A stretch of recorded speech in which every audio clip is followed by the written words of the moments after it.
Angela Jackson's been writing since she first picked up a pencil. Stories, poems, snippets of life on scraps of paper.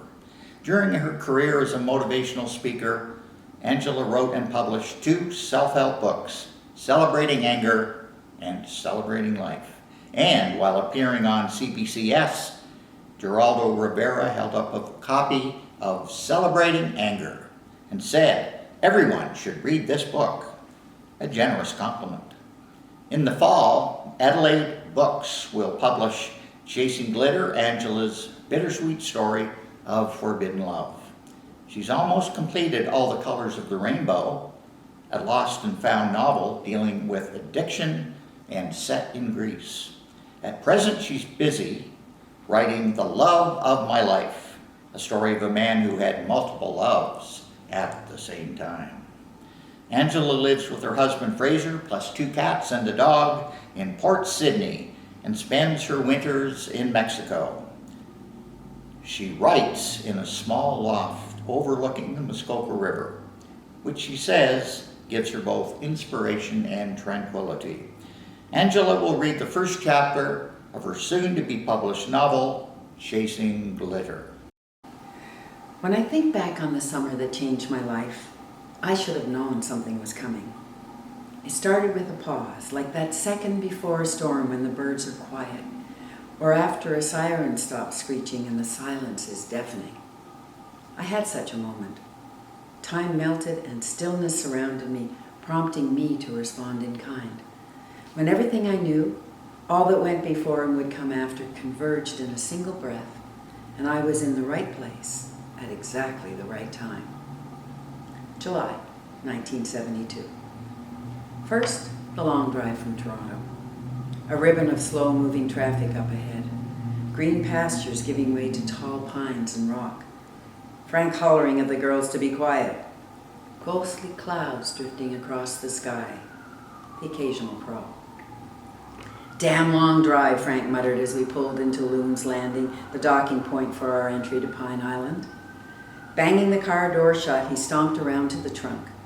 "It's been 4 bloody hours." I stretched my cramped legs out of the car and stood. Steamy hot air hit me like a slap.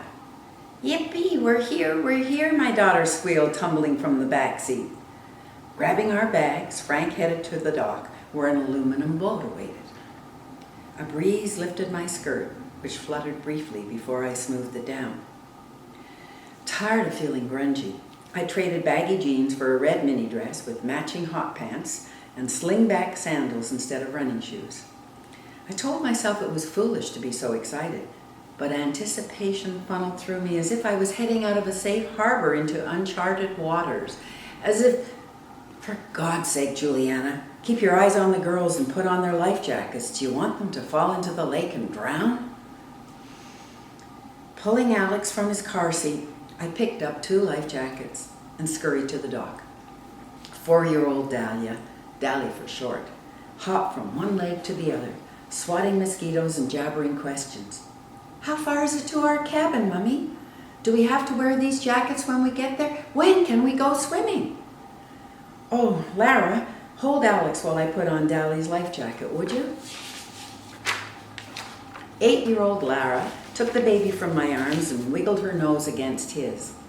I fastened Dally's orange jacket and tied it securely. "There you go, Dally girl.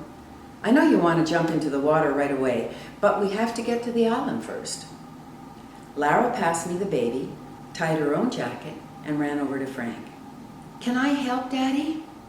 "Later, sweetie. There'll be lots of time to help when we get to the cabin. Right now, I want you to get in the boat and stay put, okay?" Sweat trickled down Frank's forehead as he stowed luggage and provisions in the boat.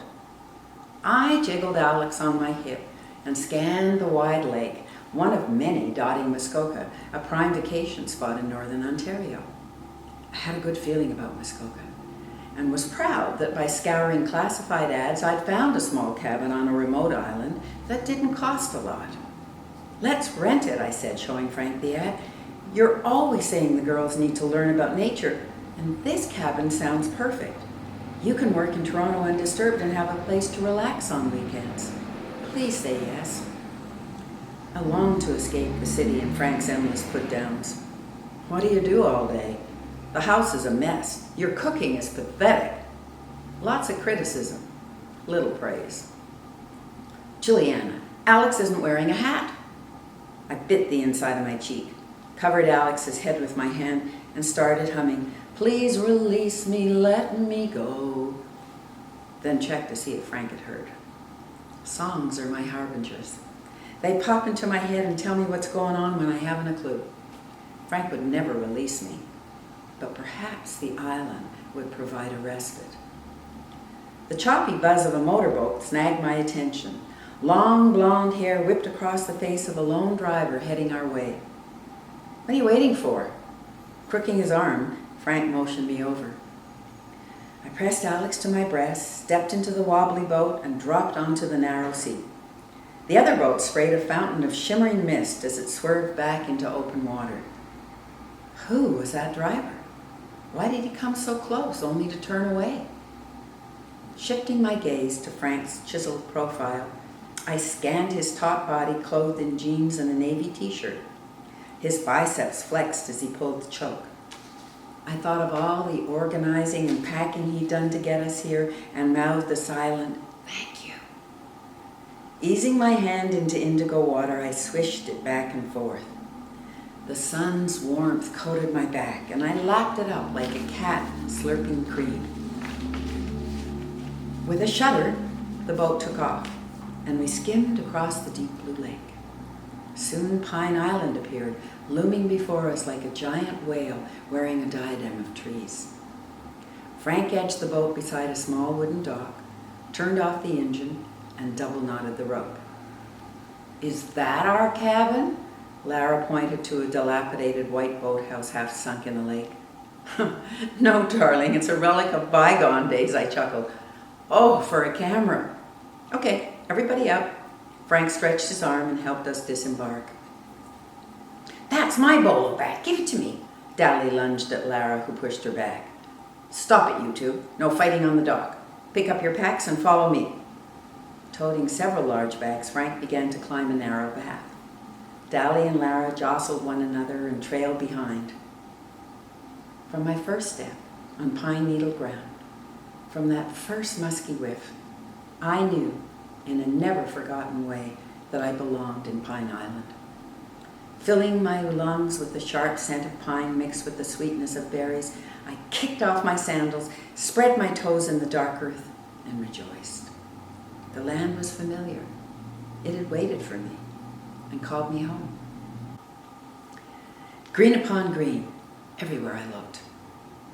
Blue-green pines jutting out of gray granite, emerald green grass, lime green moss, wild and beautiful, with the silence hanging in the air as if telescoping infinity. I heard a faint drum of cicadas. A twig snapped. The spell was broken. "What about your shoes? You don't want to cut your feet." "I've dumped our bedding and we're heading back to the dock for the rest of our gear," Frank said as he and the girls passed by. Tiny pine cones crunched underfoot as I meandered up the even path, twisted by gnarled roots. I opened the cabin door.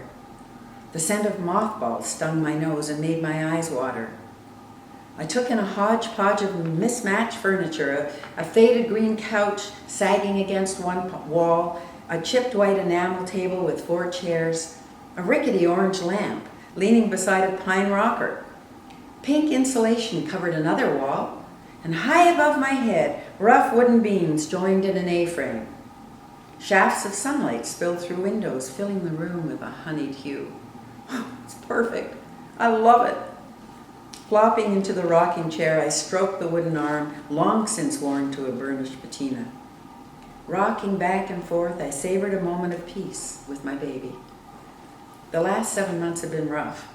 Alex's birth in December should have been a joyous event, but Dally's jealousy, the baby's colicky screams, and Frank's endless overtime hours took a toll, and I felt worn out and bone weary. Fastening my sandals, I crossed the room to a screened-in alcove and flung open the back door. Wind rushed at me. Waves crashed over craggy rocks below. everywhere. A line from Coleridge's tragic tale about an ancient mariner came to mind. Nor any drop to drink. Oh, for a chilled bottle of Rhine wine.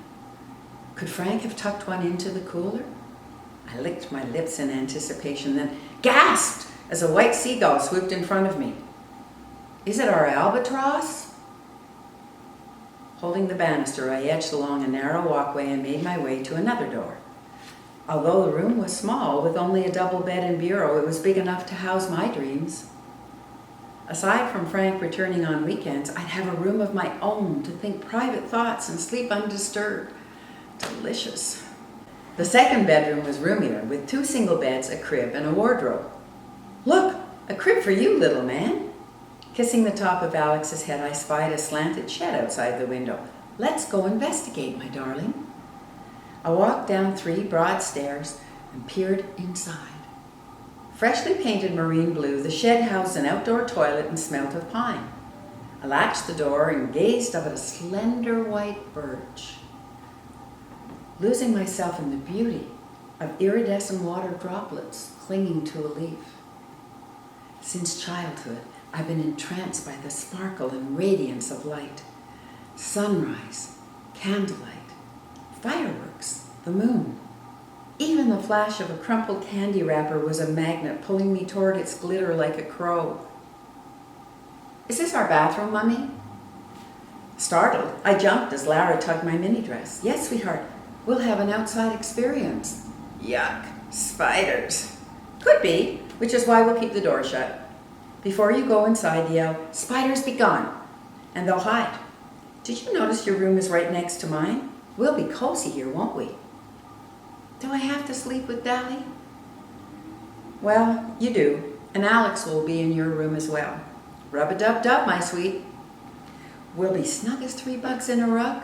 Oh, Lara, my precious girl. We're going to have a wonderful summer, I just know it. Let's go see if Daddy needs help, and later we can come back here and unpack together.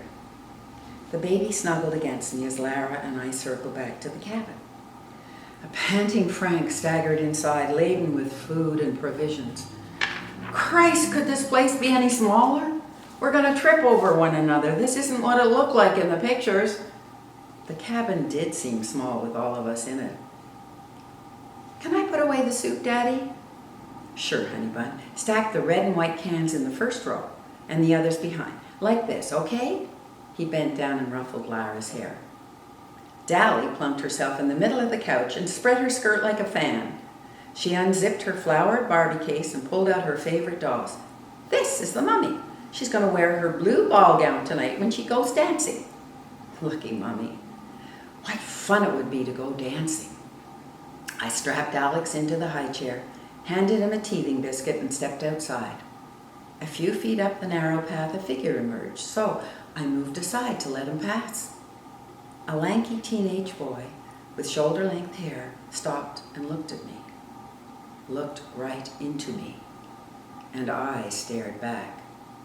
He had long legs and muscular shoulders.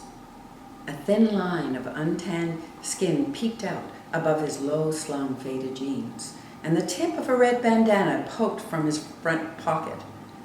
Sunlight shimmered around him, highlighting his hair, turning it into a halo of gold. I stood transfixed, unable to look away. Hello. He brushed hair out of his eyes and sent me a dazzling smile. A jolt rushed through me. Hello, I stammered. His amber eyes were flecked with gold. They drew me in. I felt seen. I held my breath. My palms were sweaty. My ears rang.